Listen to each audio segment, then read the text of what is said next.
Здравствуйте, уважаемые друзья. Наша сегодняшняя лекция называется «Божество Уашхо в культуре абхазо-адыгов и хеттов». Мы будем проводить сравнительный анализ этого древнейшего и, кстати говоря, малоизвестного божества. Как вы знаете, Уашхо — это древнейший религиозно-мифологический образ, который достаточно хорошо представлен в мифологической традиции абхазов и адыгов. Он также представлен в мифологической традиции нам родственных народов, проживавших когда-то на территории современной Турции, в Малой Азии. Вы знаете, речь идет о хата-хетской культуре. Знания по божеству Уашхо мы получаем посредством хетской культуры, потому что прямых данных хатского содержания у нас нет. Поэтому мы обращаемся к хетскому материалу. Что касается абхазской проблематики этого вопроса. Нужно сказать, что и в абхазской проблематике эта тематика изучена очень слабо, к сожалению. Литература, представленная по образу, по мифологическому образу бога Уашхо, к сожалению, очень лаконичная. Что касается другого материала, сравнительного материала, адыгского. Адыгская научная литература или библиографический рынок, так будет правильнее, он гораздо богаче. Там достаточно хорошо, можно сказать, изучен этот образ.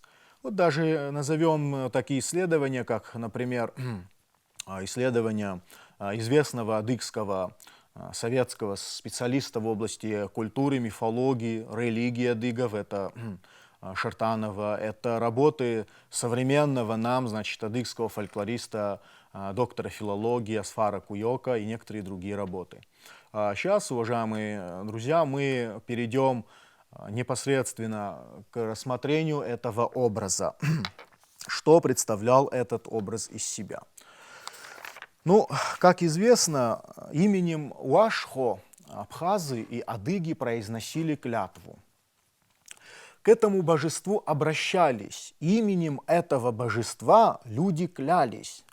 Это подтверждается на широком фольклорном материале.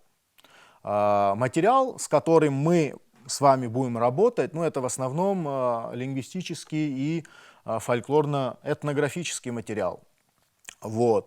Именем этого божества произносили клятву. Эта клятва была нерушимой, ее нельзя было нарушить. Например, у абхазов. Абхазы говорят, что когда-то Дзидзлан клялась именем Уашхо, что она не принесет, ущерб, вред своему избраннику. Только тогда он мог ей поверить, ее избранник. То есть ее, можно сказать, влюбленный. Дзидзланткон Уашхо ихедз алла. Усанакуха Уашхо ихедз алла денкоз. Это абхазы так говорят. Лара лгуиталказ ялалказ добригон хомпада. Это что касается абхазского материала. Этнографический материал достаточно, можно сказать, богатый. Вообще образ этого божества сегодня практически забыт. Я уже сказал, материал очень скудный. Те полевые тексты, с которыми мы работали как в Западной, так и в Восточной Абхазии, они нам не дали тот объем информации для полноценного раскрытия мифологического фона этого образа.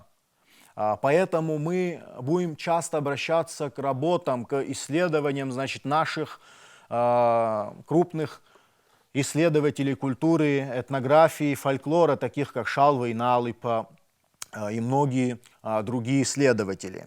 Например, возьмем, речь идет же о клятве, мы же сказали, что именем этого бога клялись. В Западной Абхазии, 83-летний Сенат Женя, он говорит, что как-то однажды мы сидели за столом, и чуть ли мы не произнесли «Уашху макепсыс». Таким образом, мы хотели подтвердить, значит, свою правоту. Вот. Я даже могу привести вам цитату, дословно. «Мы дошли до того, что чуть не сказали друг друга «вашху макепсес», говорит вот наш, значит, информант. Когда, значит, хотят выразить упорный, изнурительный характер соперничества, например, в выносливости в отношении винопития. Так, например, в Восточной Абхазии, значит, 80-летний пастух из села Челово Чемчирского района Иваки Цвижба, вот что он говорит. Он говорит следующее. Значит, когда хотели убедиться в правильности всех показаний человека, его заставляли подтвердить их клятвой «вашхо». Значит, только тогда собеседник мог ему поверить. Таким образом, значит, он клялся именем Вашхо, что в каком-то деле, если его в чем-то обвиняют, допустим, да, он клялся именем Вашхо, что он в этом деле не виновен. Вот. Это говорит о чем? Это говорит о том, что образ этого Бога воспринимался в качестве Бога правосудия, Бог правоты, Бог справедливости. Что касается адыгского материала, адыгский материал тоже достаточно интересен. Мы не можем обойти этот материал, потому что он все-таки существенно пополняет исследуемый нами образ Бога Вашхо. А где же фигурирует этот образ? Образ фигурирует, ну, во-первых, в фольклорных адыгских текстах, ну, понимаете, да, речь идет о нардском эпосе. Вот. Он фигурирует, значит, в волшебных сказках. Достаточно хорошо образ встречается в волшебных сказках. Кстати, как говорил в свое время известный адыгский исследователь Шагиров, адыги произносили такую клятву: «О небо, о синее небо, о Вашхо». Дело в том, что Вашхо этимологизируется, да, о лингвистике же тоже мы должны немножко поговорить, то есть о этимологии этого теонима, потому что этимология теонима тоже достаточно интересна. Она связана с чем? Она связана с такими явлениями, допустим, как небо, допустим, как гроза, вот, камень и так далее. Значит, в теониме Вашхо, значит, виден образ Бога. Уа означает Бог, Шхуа означает, значит, синее или небо, то есть синее небо. Вот что говорил по этому поводу, значит, исследователь, лингвист советский, российский Амин Шагиров. Уашху объясняется таким образом: уэ небо, шхуа синее, то есть буквально синее небо. Этимология очень интересная. Почему? Почему я сказал очень интересная? Немножко позже мы поговорим, с чем эта этимология будет связана. Я думаю, позже тоже мы об этом скажем. Вот что касается абазинского материала и убыхского материала. Теоним Уашхо этимологизируется и на убыхском материале, и на, значит, абазинском материале. Вот что касается абазинского материала, здесь тоже этимология достаточно интересная. Нужно сказать, что, значит, абазинское представление этого божества, божества Уашхо, соответствует абхазскому представлению о божестве Вашхо. Что касается абазинской этимологии, где, значит, Вашхо выражает понятие Бог, понятие верховный Бог, понятие сильный Бог. Здесь также мы не можем не привести, значит, интересный фольклорный материал. Фольклорный материал, который был, значит, собран жителем Капсергеном, инджикунским жителям, пастухом Капсергеном. Что он говорит относительно Вашхо? Абазины применяли такой термин: Вашхо татарту, Вашхо таташтуп. Вот две такие формы есть. Что же это за формы, что они из себя представляли? Значит, они представляли собой некую высшую священную силу. Я уже как-то сказал в начале, да, то есть абхазы и адыги произносили вот этот теоним для того, чтобы подтвердить, значит, свою правоту. Термин, он с ложью был несовместим, нельзя было его совмещать, потому что божественная кара покорила бы человека, если он, значит, применил термин, соврав. Поэтому он таким образом подтверждал свою правоту своих действий. Вот. Тоже толкование мы встречаем и, кстати говоря, в абазинской культуре.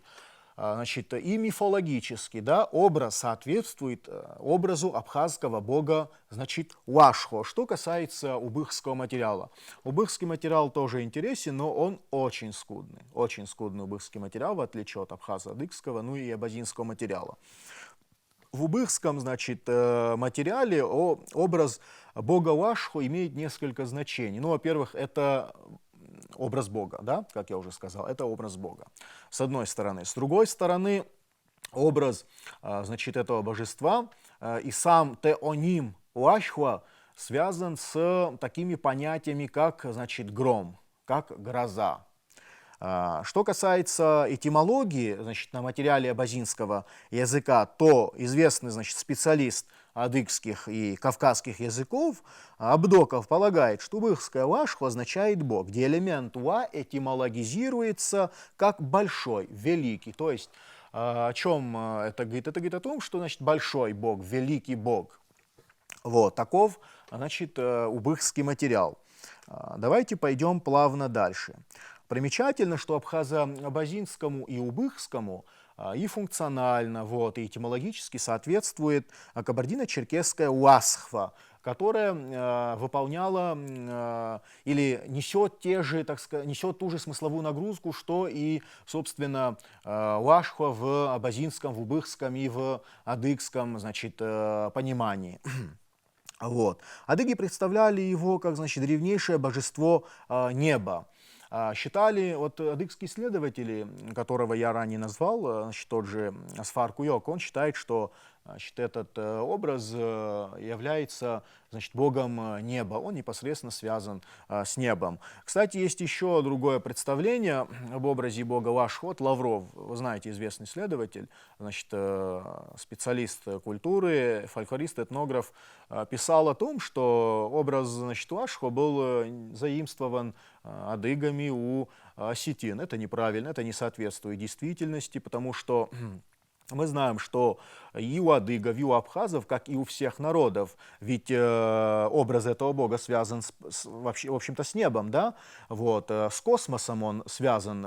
Представление, значит, мифологическое понимание космоса, мифологическое понимание неба присутствует достаточно хорошо представлено, значит, в мифокультурных традициях абхазов и адыгов, достаточно хорошо представлено. Поэтому я думаю, что, учитывая вот этот древний культурный пласт и древнее представление вообще в целом о космосе, мы не можем говорить о том, что образ этого бога был позаимствован у осетин, потому что у нас нет промежуточного материала, у нас нет промежуточных данных.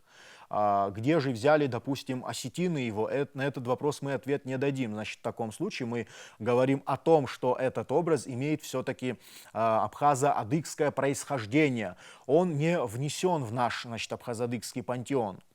Не внесен, он представлен достаточно хорошо с древнейших времен в абхазо-адыгском пантеоне. Ну и, конечно, в хетахатском пантеоне, о котором мы немножко ниже поговорим.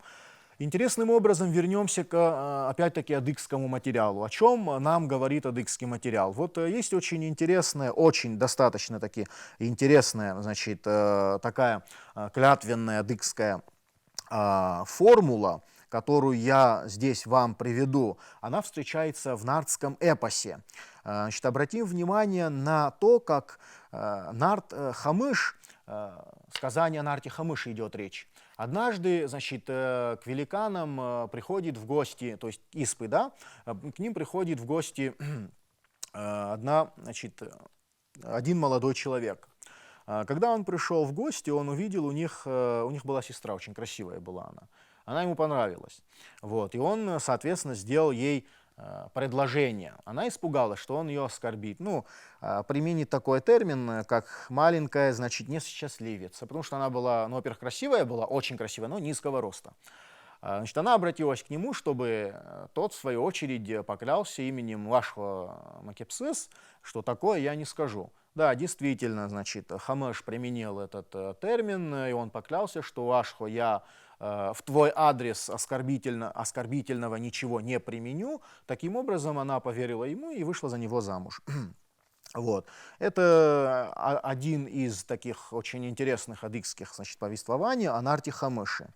Давайте пойдем, значит, далее. Одной из древнейших клятвенных, значит, формул Уашхо махашхо, как говорили адыги. Я уже сказал, что встречается, значит, в фольклоре, встречается в нардском эпосе, непосредственно в волшебных сказках. Есть две версии, вот очень интересные, значит, волшебные сказки. Первая версия — это там, значит, где девушка влюбилась, значит, в одного парня, и она произносит вот эту клятвенную речь. Что она говорит? «Синим небом, синим камнем клянусь, если ты будешь достойным мужчиной, я буду достойной женой».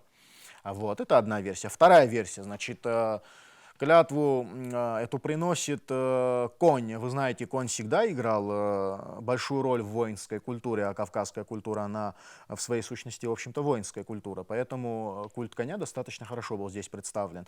И вот, и как свидетельствуют мифоэпические материалы, конь применяет вот этот термин относительно к своему всаднику, что «я буду тебе верным конем, Уашхо, не вру». И так далее. Что касается другого, тоже очень достаточно таки интересного материала, я думаю, мы его тоже должны будем привести. Считается, адыги считали, что Уашхо помогает тем, кто его почитает. Вот, кто его почитает, кто произносит этот термин в устах людей, если этот термин часто слышен, значит, Уашхо будет им помогать. Так считали адыги, поэтому они его часто применяли. Так, например, возьмем предание об Адыфе. Значит, это встреча Нарта с Адыфом или встреча Сосрыква с Адыфом. Кто такая Адельф? Адельф — это очень, значит, красивая девица, в которую, вот, собственно говоря, влюбился Сосрыква. Я приведу цитату. «Уашха, который мы никогда не обманываем, преврати для меня этот день в черную ночь». Эти слова принадлежат, то есть Адыфе. «Приведи этот день черную ночь, пусть небо треснет, шибло ударит землю». После этого, конец цитаты, значит, наступает ночь, шибло начинает бить землю. А вот здесь что мы видим? Здесь, в этом, значит, тексте, если уж вдаваться в текстологический анализ, что мы получаем? Мы получаем очень интересную картину. Значит, бог Шибла, вы знаете, в адыгской мифологии, в адыгской культуре бог Шибла является богом грозовых явлений.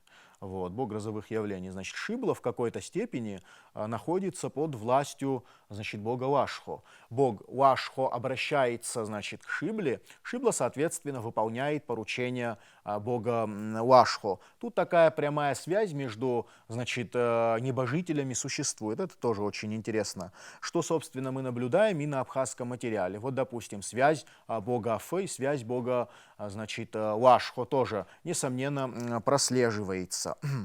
Вот. Клятва Уашхо — традиционное и весьма распространенное явление в эпических повествованиях, как я уже сказал. О том, что клятва имела Уашхо, считалась у адыгов священной и нерушимой. Опять-таки свидетельствует очень интересное повествование или предание, точнее, юность Нарта Шебетануква. Что такое юность Нарта Шебетанук? О чем идет речь? Речь идет о том, как старая бабушка и дед берут на воспитание, значит, юного Шебетануку. Они приходят к родителям вот этого мальчика Шебетануку и говорят им, что мы берем ребенка на воспитание, верьте нам, что мы воспитаем его достойным. И клянутся одним именем вот и как раз Уашхо. Вот. Только тогда, когда они применили вот эту клятвенную форму Уашхо, что мы будем тебе верными, что мы воспитаем тебя верным воином, верным ребенком, вот, достойным, и так далее. Они отдают его на воспитание. Все это о чем говорит? Все это говорит о том, что действительно Уашхо являлась, значит, клятвенной формой. Вот, значит, клятвенной формой. Мы не можем не сказать, не обратить внимание на, значит, материал хетахатского содержания. Без культурного наследия Передней Азии, без культурного наследия Древнего Ближнего Востока и рассмотреть полноценно этот древнейший образ будет крайне сложно. Поэтому я считаю, что мы должны обратиться для создания полноценного мифологического облика этого божества к хатахетскому материалу. Что мы там имеем? Мы имеем следующую картину. Значит, Очень интересный хетский текст. Вот, ритуальный хетский текст строительного характера, строительного содержания, в котором идет речь о божестве Лашхо. Текст представлен в работе известного, значит, российского, советского лингвиста, специалиста в области индоевропейской проблематики, хеттолога Вячеслава Всеволодовича Иванова. О чем идет, значит, в тексте речь? Речь идет, значит, о том, как боги разделили землю. Боги делят землю.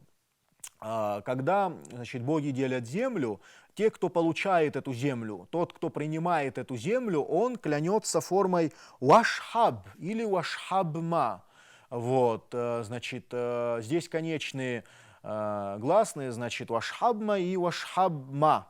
Я немножко позже поговорю вот об этих, значит, элементах тоже детально. Вот, что землю, которую мы получили, значит, получатель клянется именем Ашхабма, что мы будем достойно вести, вот, так сказать, это царство на той или иной земле.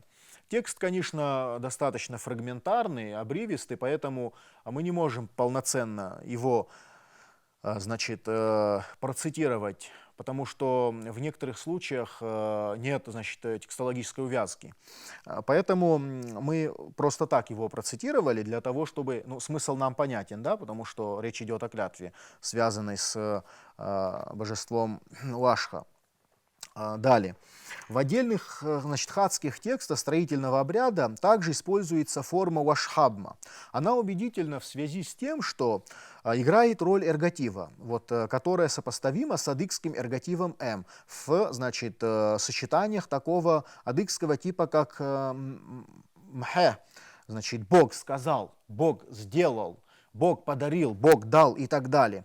Значит, как правильно замечал профессор Вячеслав Всеволодович Иванов, адыгский эргатив «м» и хатские формы на «м» неисходно родственные друг другу, именно как падежные, а возникли в результате параллельного, значит, развития однотипных сочетаний с постпозиционными, вот, указаниями местоимений типа кабардинского «м» и адыгского «м». Однако в данном случае нас интересует не столько роль прерогатива хатского бога, сколько наличие префикса «уа».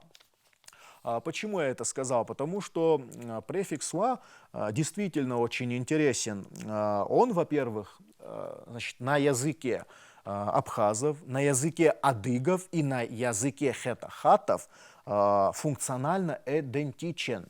То есть функции его схожи, соответствуют в трех этих языковых пластах.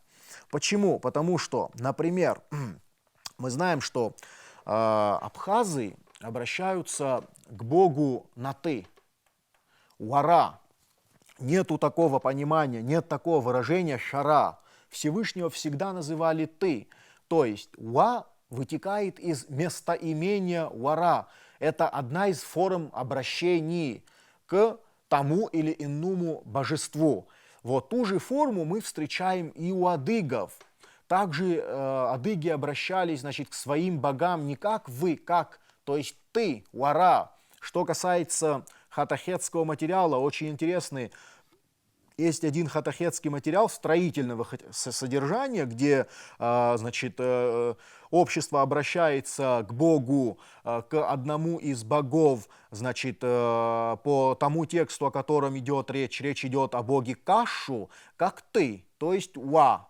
Вот, значит, это о чем говорит? Это говорит о том, что, значит, элемент «уа», что в абхазском, что, значит, в хетахатском, в адыгском, они функционально соответствуют. Кстати, им также соответствует, значит, хуритский термин «уэ». Вот, там тоже в ряде, значит, религиозных, мифологических текстах мы встречаем молитвенные тексты, вот, обращенные к тем или иным богам, где люди обращаются к своим богам как, значит, вот, «ты». Это тоже достаточно, я думаю, интересно. Есть другие термины, которые тоже фиксируются, собственно говоря, в хетских религиозных текстах. Вот, например, «уашхабма», «уашхаб», значит, с чередованием конечного согласного «у» и «п», поскольку они употребляются в сочетаниях типа «уашхаб-кате» или «уашхаб-катехал». О чем идет речь? Речь идет о том, что, значит, «уашхаб-кате» — это царь.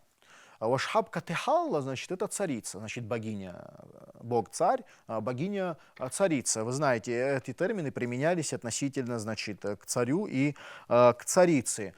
Такую форму впервые, значит, в научный оборот ввел известный ученый, хетолог, вот Эмиль Форьер. Представляет интерес и, конечно, несомненно, данные известного исследователя, языковеда, хетолога Дунаевская.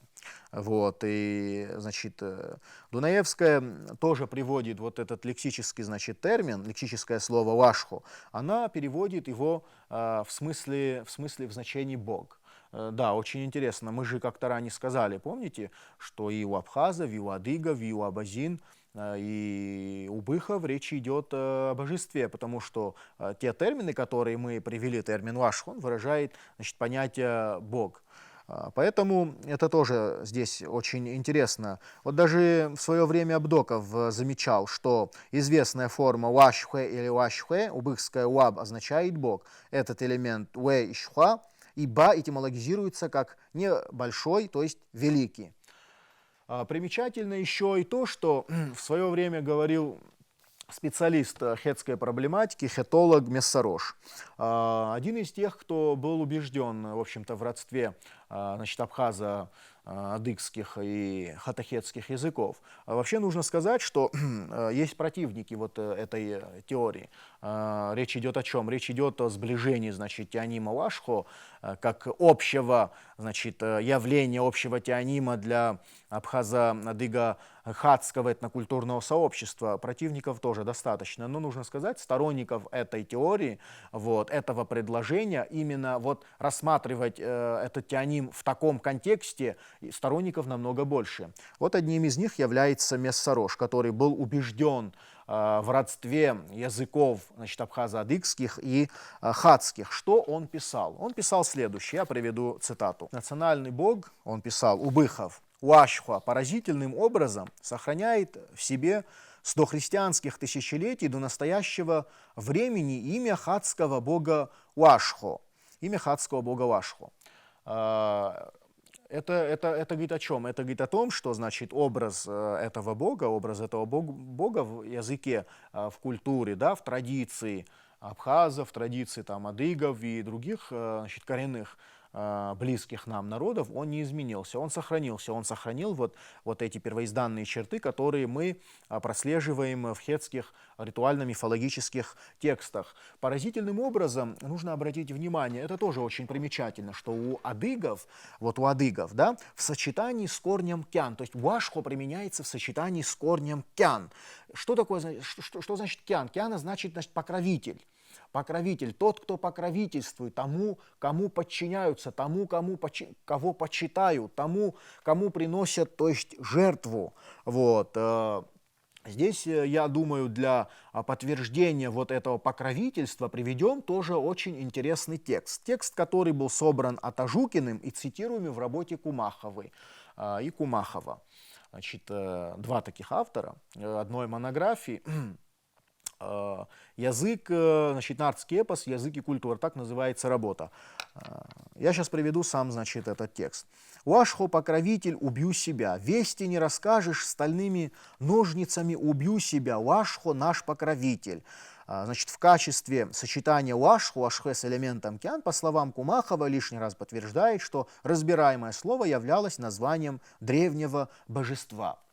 Действительно, адыги применяли этот термин, который выражал понятие, значит, покровитель, покровительствовать. Да? Таким образом, они обращались вот к этому достаточно известному богу Вашхо, чтобы тот им был благосклонен. Вот. Что касается в целом, да, материал, который нами был приведен, я думаю, весь этот материал свидетельствует о том, что действительно образ этого древнейшего бога Вашхо являлся богом правосудия, являлся богом справедливости, богом правды, именем которого, значит, в устах людей произносилась нерушимая, священная клятва. Ее нельзя было нарушать никоим образом.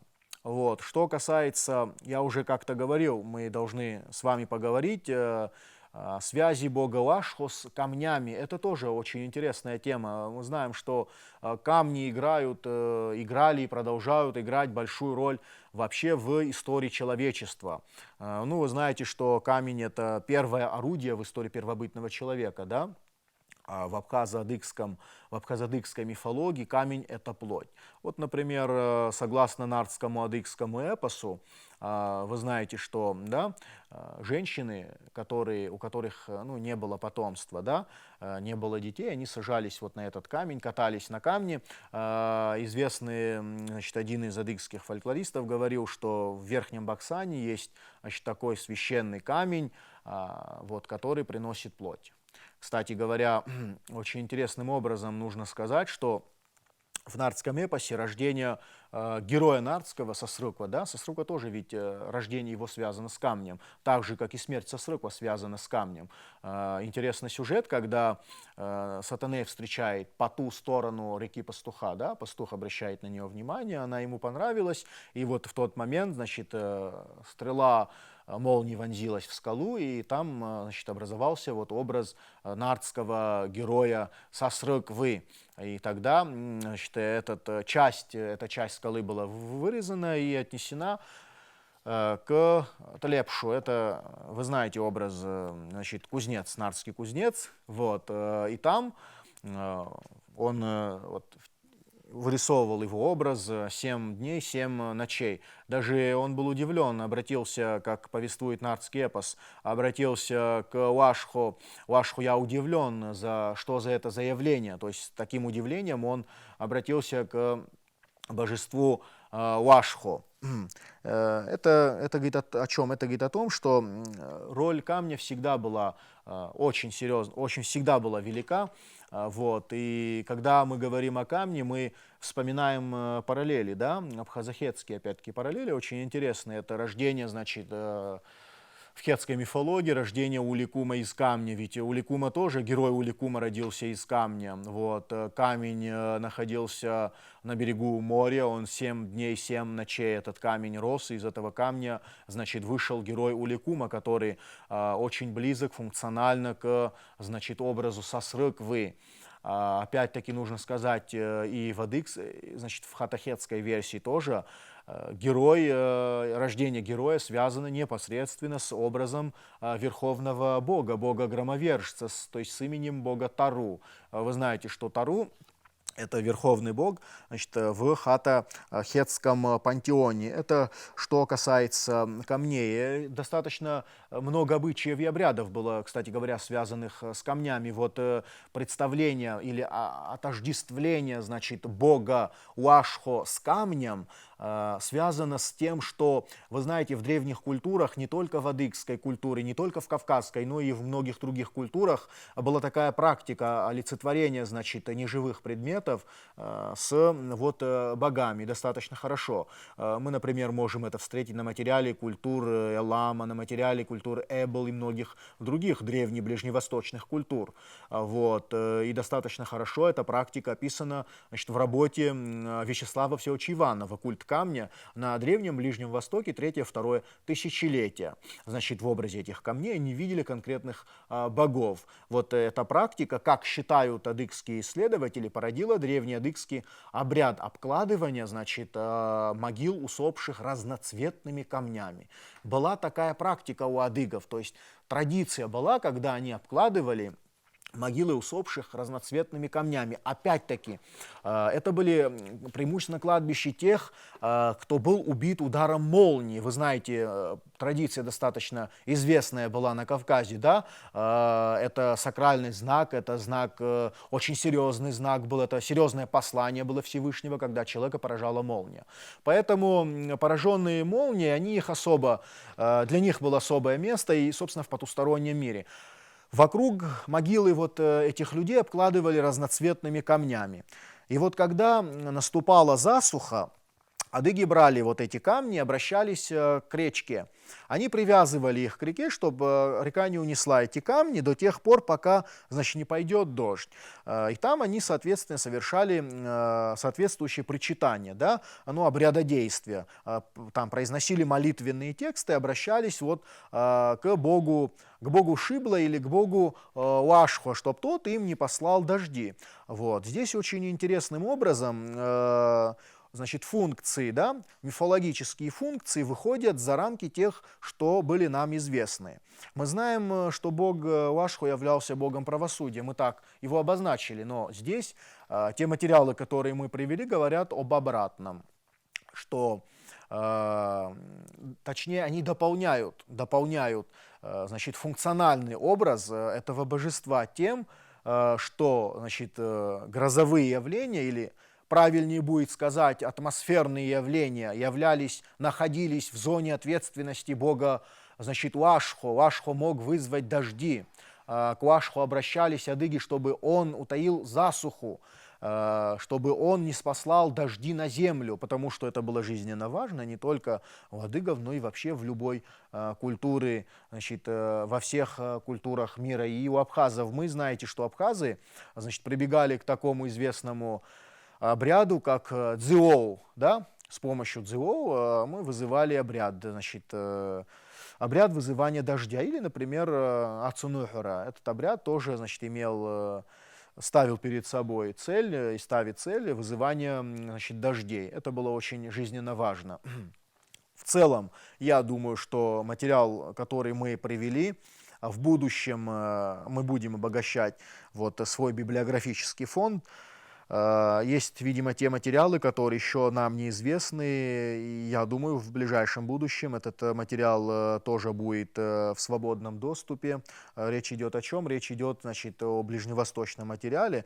Там действительно очень, очень широкий, очень богатый материал, который более подробно, более детально, более полноценно нам позволит воссоздать вот эту, значит, параллельную картину древних богов, их функциональности, да, их роли вот в обществе этих двух-трех известных культур. В целом мы сейчас можем сказать, что образ бога Уашхо являлся однозначно древнейшим образом, он не заимствованный образ, он рождался так же, как и Анша, Аф, Шибла, Тха и многие другие боги, значит, в культуре абхаза, адыга, хаттов. Это общее божество, которое характерно, значит, и хатам, и абхазам, и адыгам. Это божество правосудия, это божество справедливости, божество правды, именем которого произносили нерушимую клятвенную речь. Что касается действительности, в нашей с вами действительности этот образ практически себя изжил.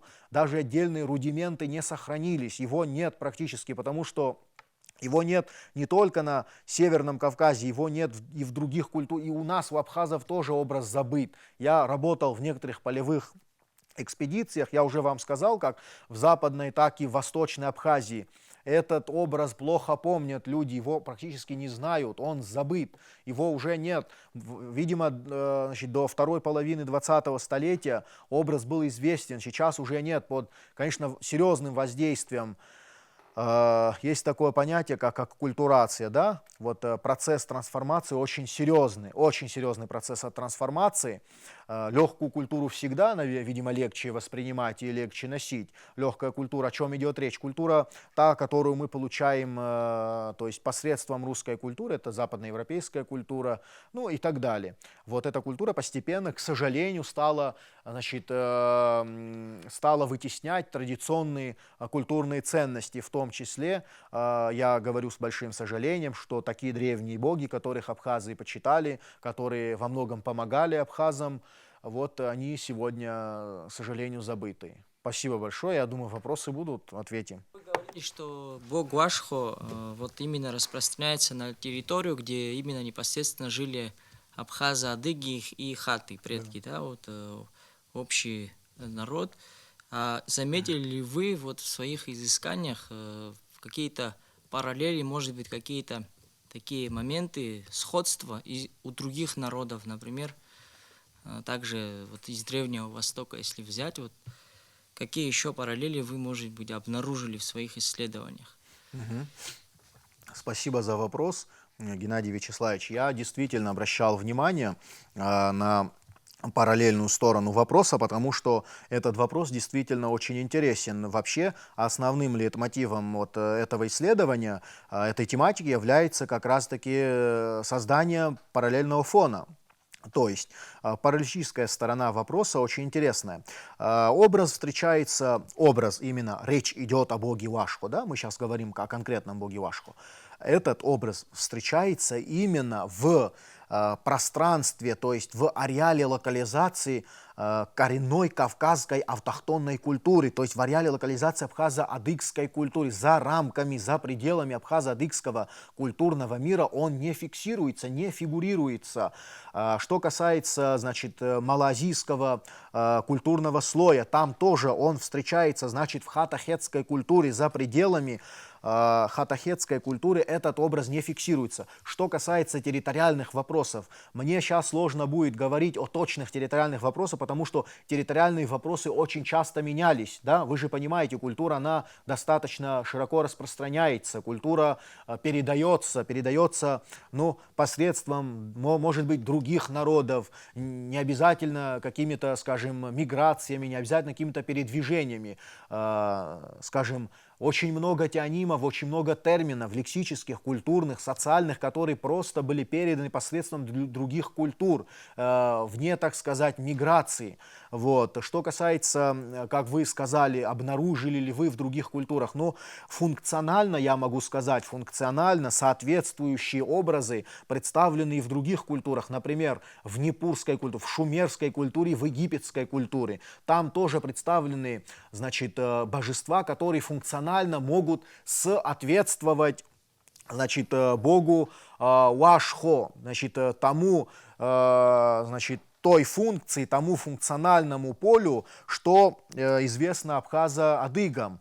Но дело в том, что я не ставлю перед собой, собственно говоря, задачу вот, сравнить эту культуру, допустим, этот образ с древнеегипетскими богами и с древнешумерскими. Вот, ну, я думаю, было бы интересно, да, его тоже сопоставить с другими богами. Ну, это в будущем, в перспективе. Сейчас мы рассмотрели конкретные регионы, конкретные культуры, которые нам близки, которые мы считаем, что эти культуры нам родственные, генетически родственные. Ведь не напрасно достаточно солидный, так сказать, исследователь, знаток древних культур и древних цивилизаций, историк Георгий Меникишвили в своем исследовании под названием «Наир Урарту» применяет вот этот достаточно древний, значит, термин «вашхо», вот, протахетский термин, как он его называет, протахетский термин «вашхо», для обозначения, значит, генетического родства адыго-абхазских и хатахетских языков. Он очень часто обращается к этому лексическому термину для обозначения,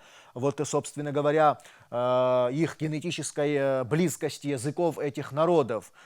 Все это говорит о чем? Все это говорит о том, что, значит, нужно исследовать не по звуку, не по звучанию, не по вокалу, потому что очень часто в науке, как вы сказали, это приводит к заблуждению. Мы, например, можем увидеть образ Бога Уасх в других культурах Древнего Ближнего Востока, но функционально этот термин не соответствует абхазо-адыго-хатским богам Уашхо, потому что там функции другие, там другое функциональное поле.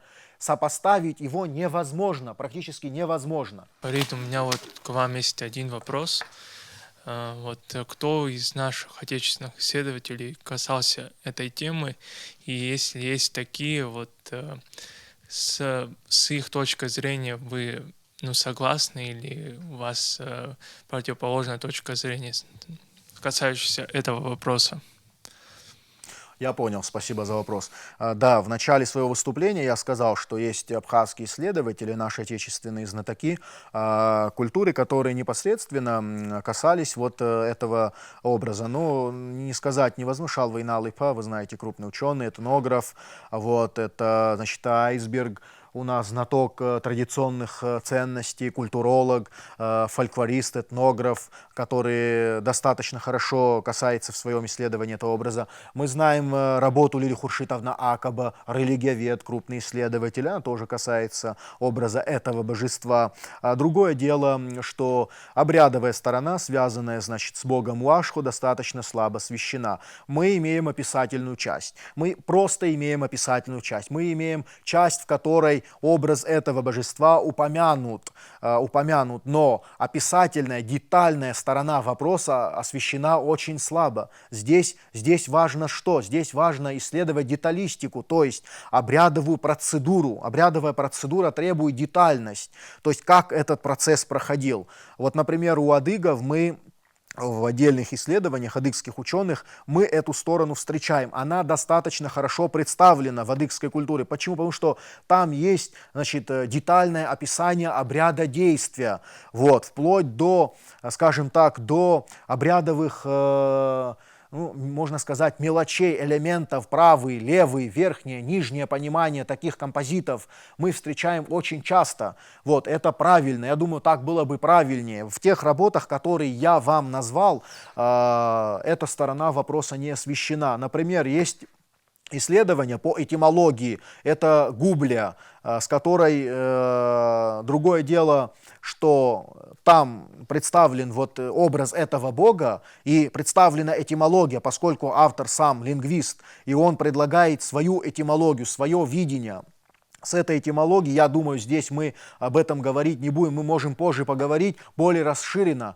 Не согласны, в частности, с такими пониманиями, как ашхва, да, дно лодки, в таком понимании его заимствования, допустим, в кемерийской культуре, как кемерийский след, влияние на абхазскую культуру и его заимствование. С такими, значит, заключениями автора мы не соглашаемся. На это тоже у нас есть несколько аргументов. Я думаю, что об этом мы сейчас не будем говорить, но сам факт, значит, описания и, значит, упоминания этого божества в абхазской литературе, нужно сказать, представлено, но скудно, очень скудно представлено. Уважаемые коллеги, друзья, традиционные ценности, их нужно чтить, их нужно хранить. Мы обязаны знать. Мы обязаны знать свои традиционные ценности, мы обязаны хранить свою культуру, а культура, она очень богата.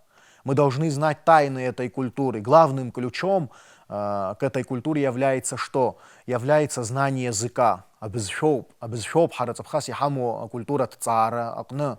Абизшану махалагги, абизшану зимдерлагги, хымпадабри зицбух хамо культурыг агяму зелка, адзуму культуру зиштх, зому культуру дырса зихан, абизшабзини вахавазару. Убысқано по культуре уцаивает. Поэтому наш с вами долг хранить традиционные ценности Абхаза, в том числе наших древнейших богов. Очень часто абхазы обращались и обращаются к богам. Вы знаете из истории, боги часто спасали это в период Второй мировой, в период Первой мировой войны, в период Великой Отечественной войны и нашей Отечественной войны народа, когда абхазы обращались к своим святыням. Вот, поэтому сегодня эта тема, я думаю, очень актуальна. Нужно вернуться, нужно обратить очень пристальное, серьезное внимание этой тематике. Я как-то сказал, носить чужую культуру легко. Русская культура, она очень красивая культура, она очень легкая культура. Эту культуру можно сравнить абсуайрхот, авапа шпаква, ну, говорят, усами, тьё, авапа шпаква, ну, гара, уизигирез, ну, гом. Ахазыгякоп, хара ихал шароб, убрия культура, ихенту, харах культура, хара яхту, абсу культура, анугара, хампада уя культура, нуахга, хахдыррик, мяшреди харак хой, табу.